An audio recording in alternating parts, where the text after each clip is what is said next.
The senator from Minnesota.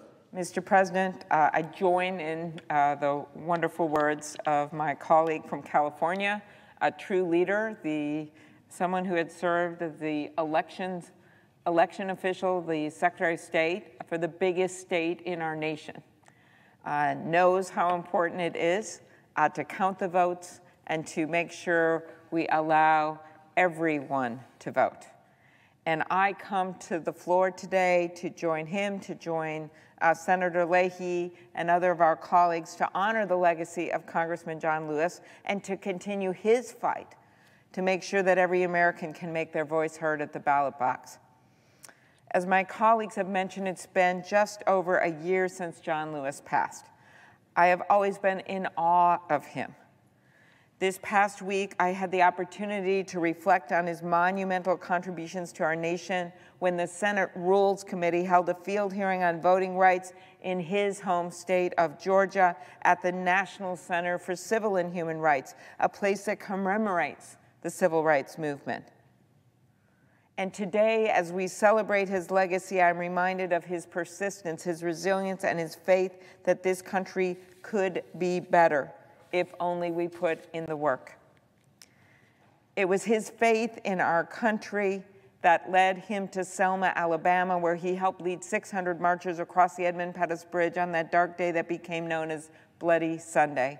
Several times, several years, including the last year that he came to that bridge before he died, I was able to stand with him on the bridge in awe of everything he had done. The horrific events of that day shocked the nation, with marchers attacked with clubs and tear gas. Congressman Lewis's skull was fractured. He bore the scars until the very end of his life. Soon after, President Lyndon Johnson came to the Capitol, and as he said, with the outrage of Selma still fresh, urged Congress to guarantee the freedom to vote. Months later, with the help of former Minnesota Senator and Vice President Hubert Humphrey, the Voting Rights Act was signed into law.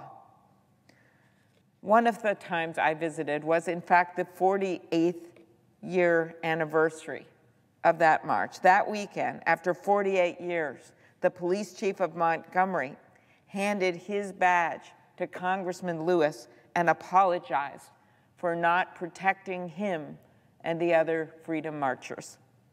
48 years is a long time, and it only happened because Congressman Lewis never quit fighting for progress, for civil rights, for economic justice, and to defend the voting rights of every American. But now, more than 5 decades since that day in Selma and since the Voting Rights Act became the law of the land, so much of the progress that Americans have fought and even died for is at stake.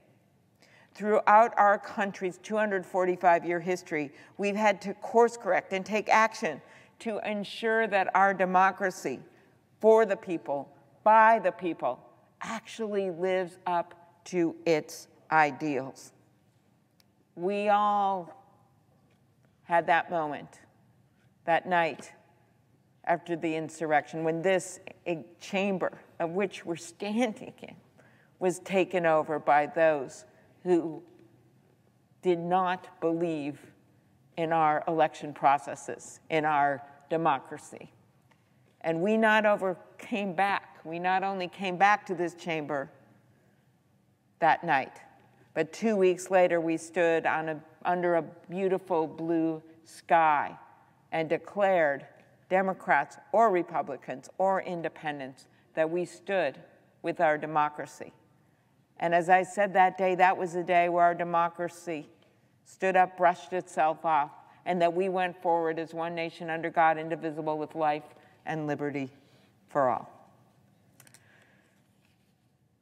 That is why earlier this week, believing that the job is not done, especially when over 400 bills have been introduced across this country in nearly every state, with 28 of them already signed into law, including an egregious example in Georgia. That is why, for the first time in 2 decades, we took the Senate Rules Committee on the road and held a field hearing in Atlanta to shine a spotlight on what is happening in Georgia and in states across the country to undermine the freedom to vote.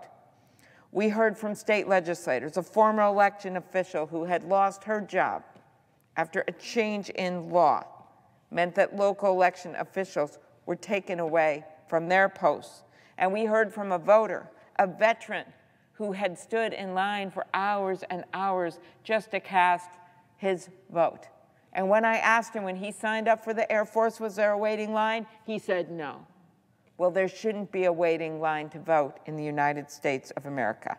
And that is why it is so critical that Congress pass basic federal standards, that's the For the People Act, to ensure all Americans can cast a ballot in a way that works best for them, that's safe for them, whether it is early voting, whether it is vote by mail, which so many Americans in red states and blue used across the country during the pandemic. And as we know the history of that, in states like the presiding officer state of Colorado, or states like Utah, known as a red state, or states like Oregon, that has been the way they've been doing business safely for a long time.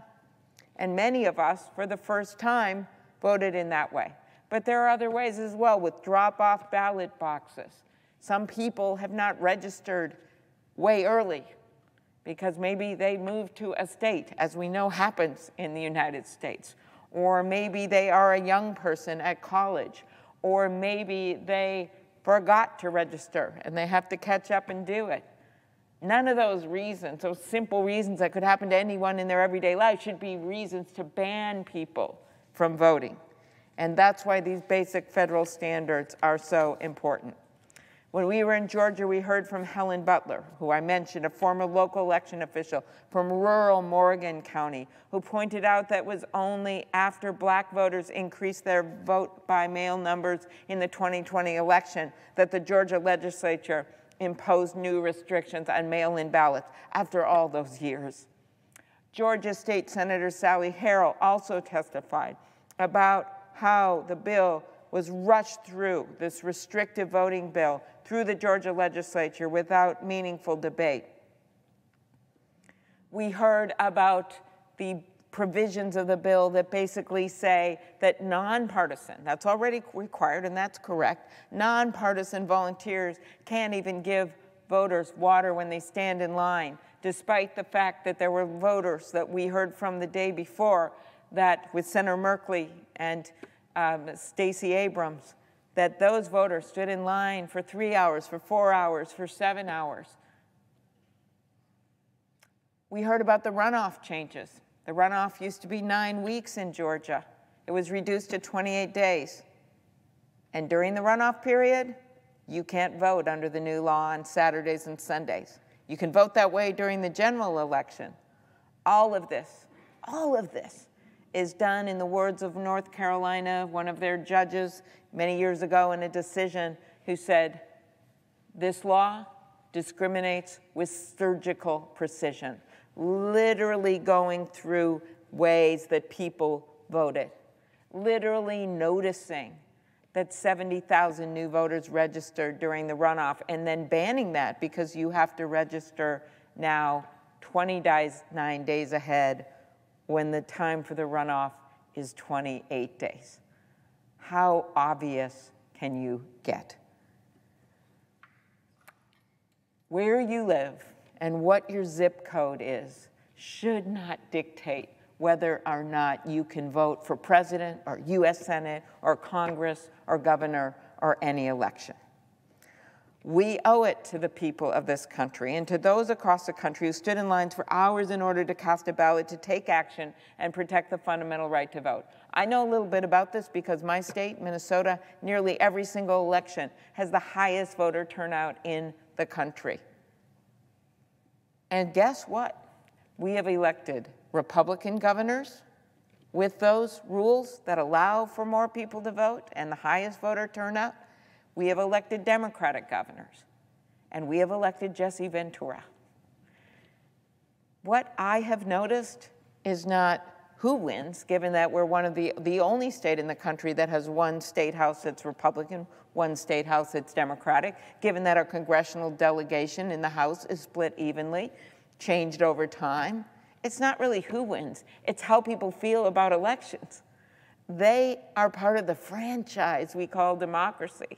So they will come up to me and say, you know, I didn't vote for you, but whatever, you're doing okay, or I have this concern. But they feel like they're part of the action. That's what our goal should be, to have all Americans feel like they're part of the action. We must meet this moment. As President Biden said in Philadelphia last week, this is the test of our time. So what do we do? Well, first, we must pass the For the People Act, which Senator Schumer and Merkley and I introduced along with many others to ensure that all Americans can cast their ballot. It's nothing radical. You know why it's not radical?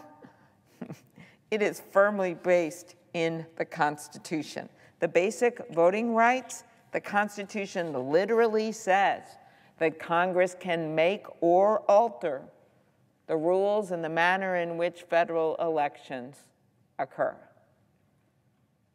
That's never been questioned. It's been affirmed time and time again. The other bill, the bill we're focused on today, Congressman Lewis's bill, and that is the Voting Rights Act. And you restore the Voting Rights Act after a Supreme Court decision struck down part of that bill. I didn't agree with it. I agreed with then Justice Ruth Bader Ginsburg's dissent, but you fix it with the John Lewis Voting Rights Investment Act. It is now Congress's responsibility, the Supreme Court decision made that clear, to restore and modernize the Voting Rights Act and provide the federal government with the necessary tools to combat the assault on Americans' right to vote. We must recommit to the original goal of the Voting Rights Act, to end discrimination in voting in America. We know this is something historically, until recent years, that brought everyone together. The Senate reauthorized the Voting Rights Act in 1982 by a vote of 85-8, including 43 Republicans. In 1992, by a vote of 75-20, including 25 Republicans. And in 2006, with a unanimous 98-0 vote, including 51 Republicans. And I don't think anyone with a straight face can say, well, the reason we don't need to do this anymore is that we don't have any discriminatory laws being enacted on the state basis, or there aren't any laws being enacted that limited voting. Truly, maybe you should read some of the court decisions if you think that. I would say there is a stronger argument to do this. Both sides of the aisle. John Lewis bill, so important, and it isn't a substitute for passing the For the People bill, but we must do that as well as include election infrastructure funding in the reconciliation bill, which I believe will be coming our way soon. I'll end with this. Last Sunday, I had the privilege of attending services at the Ebenezer Baptist Church in Atlanta, where I got to hear Reverend Warnock. There was a guest preacher, but for me, it was like he was also preaching, and I got to hear him say something I will never forget.